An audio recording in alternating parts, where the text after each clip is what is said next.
Joe Biden has stepped down. I thought there's no way this was going to happen. Demons don't give up power.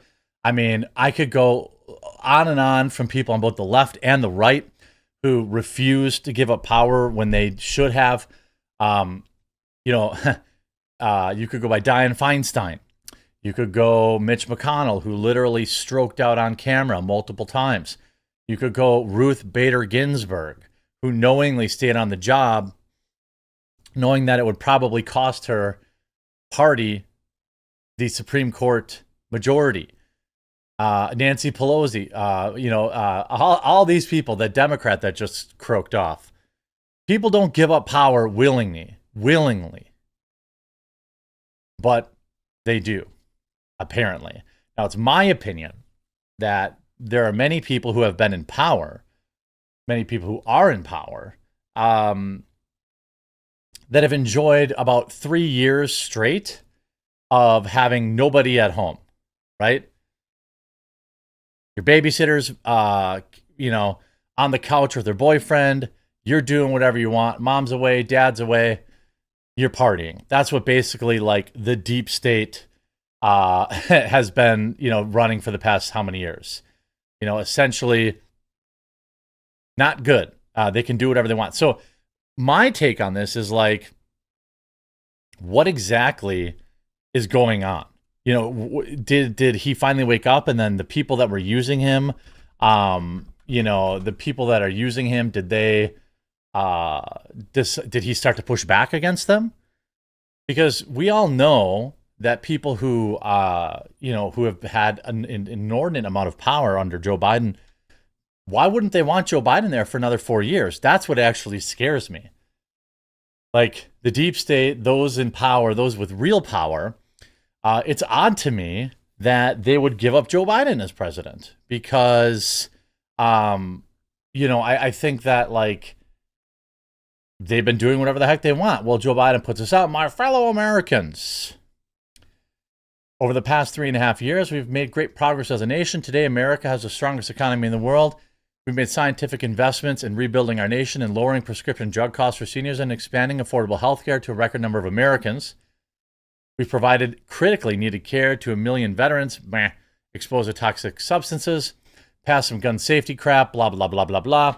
I know none of this could have been done without you, the American people. Together we overcame, blah, blah, blah, blah, blah. I will speak to the nation later this week in more detail about my decision.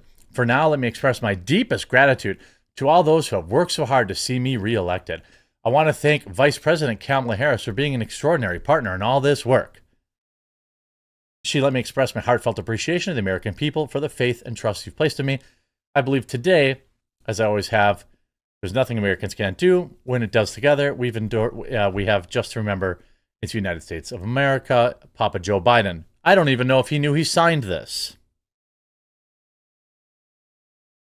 I don't even know if he knows he signed this.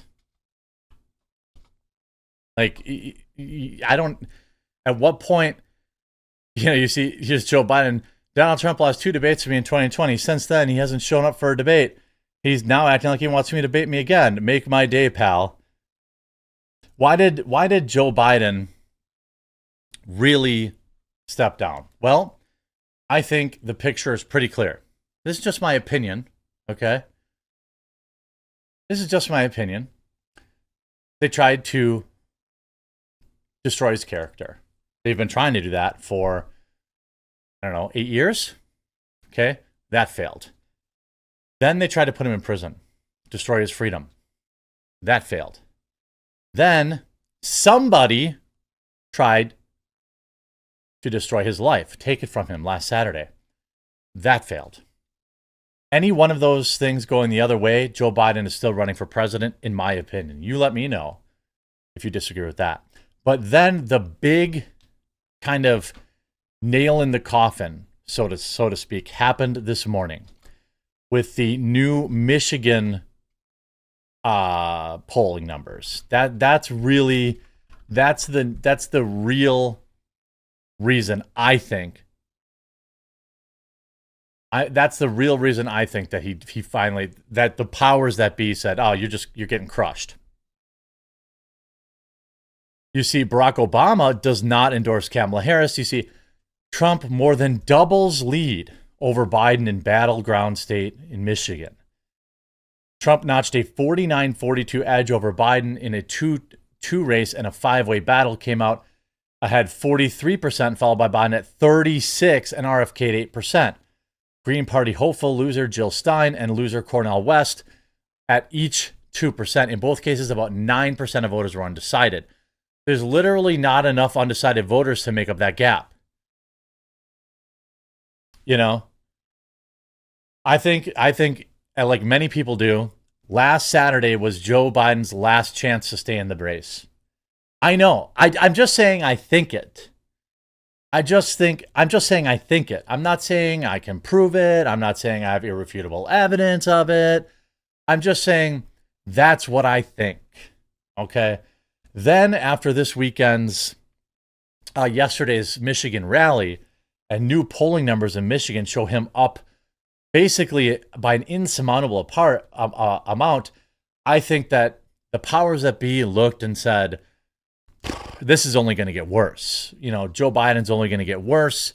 Things are only going to get worse for, everyone involved. Trump's going to wind his lead. And they also looked at some other polls that showed that Kamala was stabilizing. And I think that really came from the amount of people that had accepted the fact that Joe Biden was never going to make it till the election in November, and they're never Trumpers.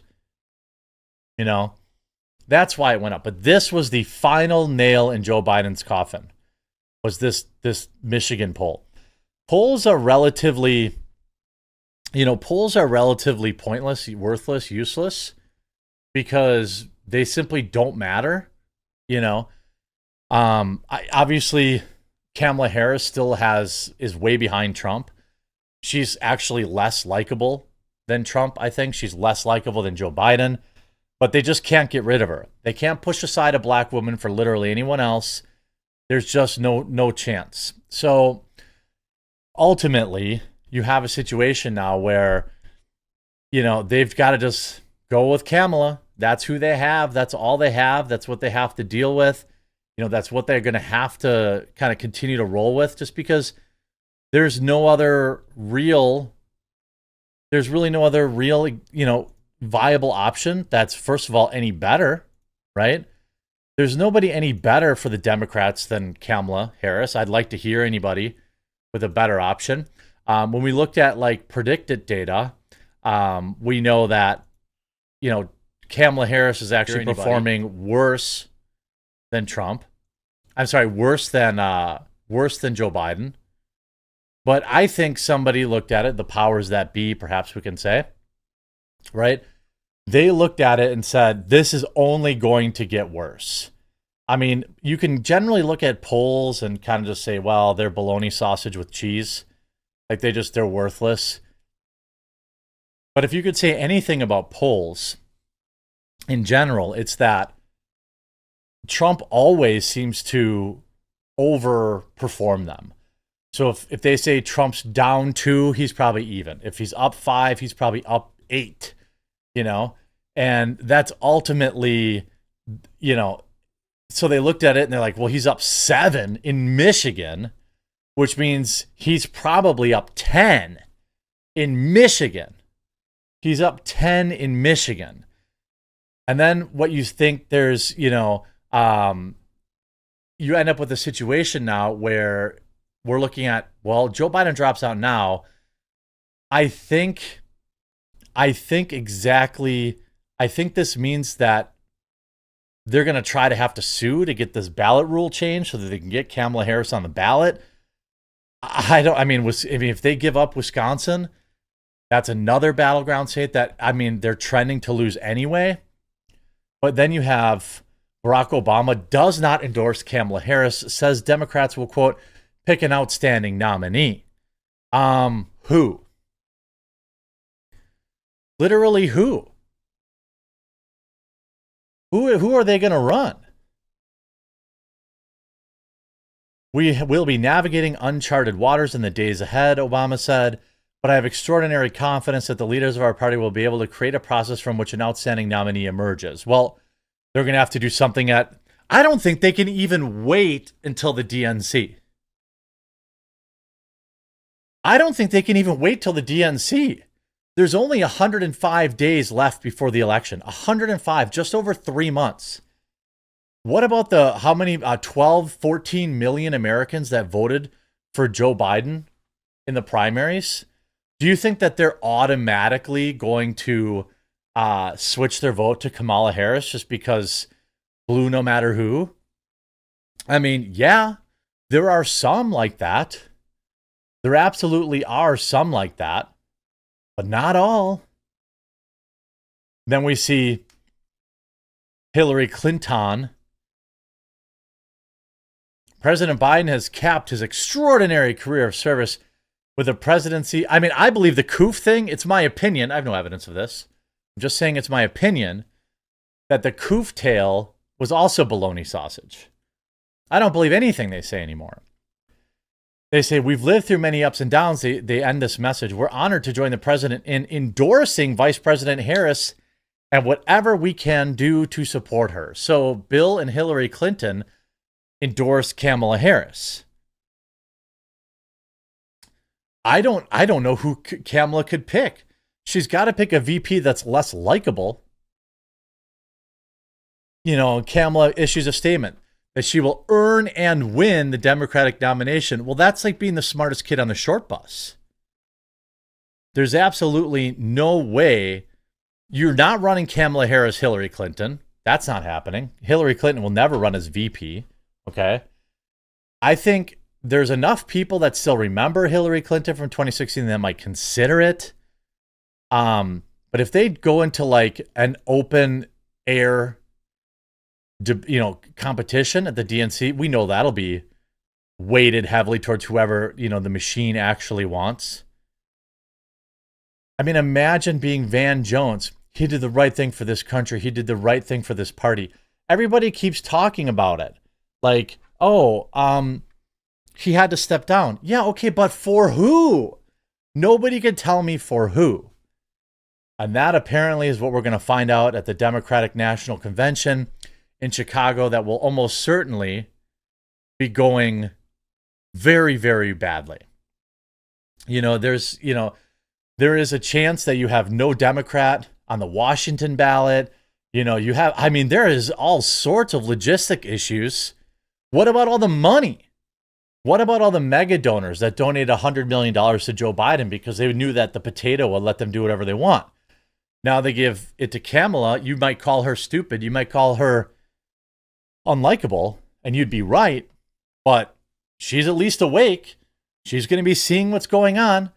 I think it's going to be Kamala booty juice is what I think, which is even more hilarious because I believe he's the transportation secretary who's maybe the worst ever at the job. This whole thing's going to be absolutely bananas.